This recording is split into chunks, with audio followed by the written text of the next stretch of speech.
bonjour et bon après-midi.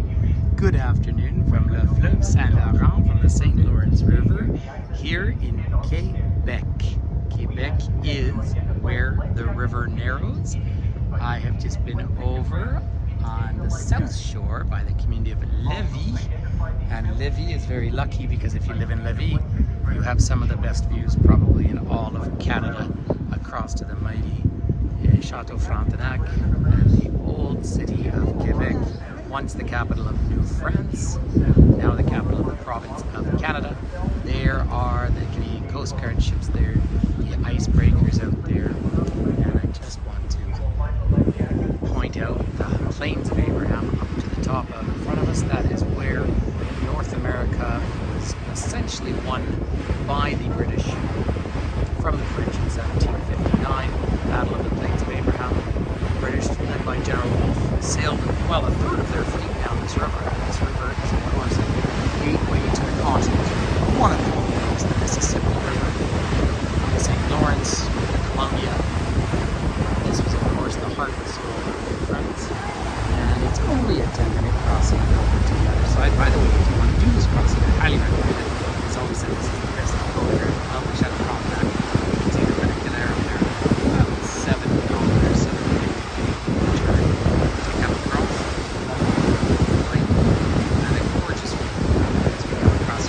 Chateau Frontenac is part of this great chain of hotels. Canadian Pacific that united the country, brought British Columbia into Confederation, and really was the birth of tourism. In fact, there's a display on the Chateau Frontenac right now talking about how Canada was the around the world. You could sail, say, from London over here into Quebec City, take a train down to Montreal, right across Canada, sail off to Asia. In fact, they say that's why the sun never set on the British Empire. We go back to the 1750s when the British Armada came down here around the bend from the mighty icebreakers here. They scaled the walls, lined up in the morning. General Montcalm came out with his soldiers, and somewhere between 15 and 20 minutes, the war was over, and by 1763, this was all British, but of course now it is just so fundamentally Canadian, with a fabulous fusion of architecture and culture. Now, of the bigger cities, this is the most French-speaking, about 96%, although very bilingual and very friendly. The old town I'm looking at down below here, this is Old Town, the original settlement, 1608, the establishment of New France. In fact, they have the names of the original people to come over here, but if it wasn't or were not for the indigenous culture, very few of them probably would have survived. So the First Nations people have lived here for, well, in this area for at least 14,000 years. Now do imagine, this is a very hot, sunny day today. Right? It's about 25 degrees Celsius, probably 80-90% humidity. In other words, I'm cooking because I come from the Rockies. And in the wintertime, this river can freeze over. And a great tradition during the winter carnival is to race boats across the river, where they have to jump out onto the ice drifts and then jump back in to their boats to make it across.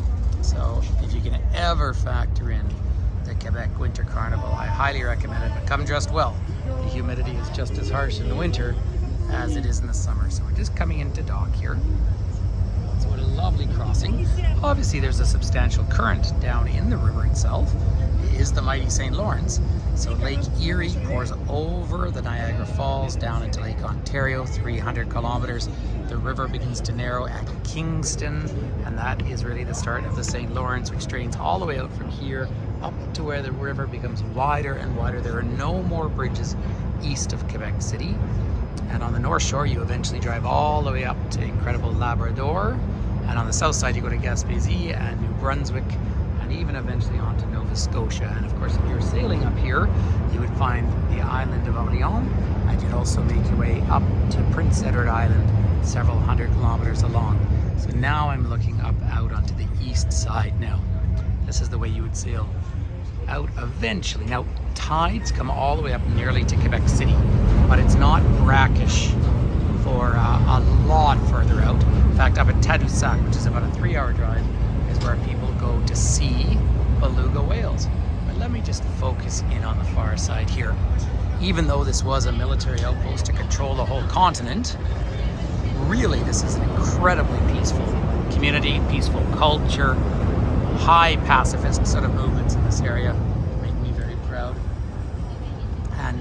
And so all of these old ramparts and walls have been kept here for historic reasons. But the great military fort that was built then by the British to defend Quebec from the Americans in the War of 1812 was never attacked. And that's up further along the ramparts up there, the walkway of the governors. And so a lot better to make it a celebration of beauty and community than it is war. So there is the old citadel, which fortunately was never attacked. And that's pretty good news.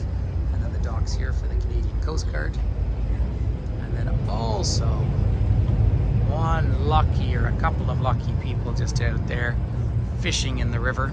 It's not a windy day today. There were a few sailboats out, but it is a very windy place, Quebec, as a rule, which is why the winter cold can be just so distinct. But if you have a sailboat here, you can sail up the river with dominant wind coming from the east, and then you can ride the current back. So pretty good plan.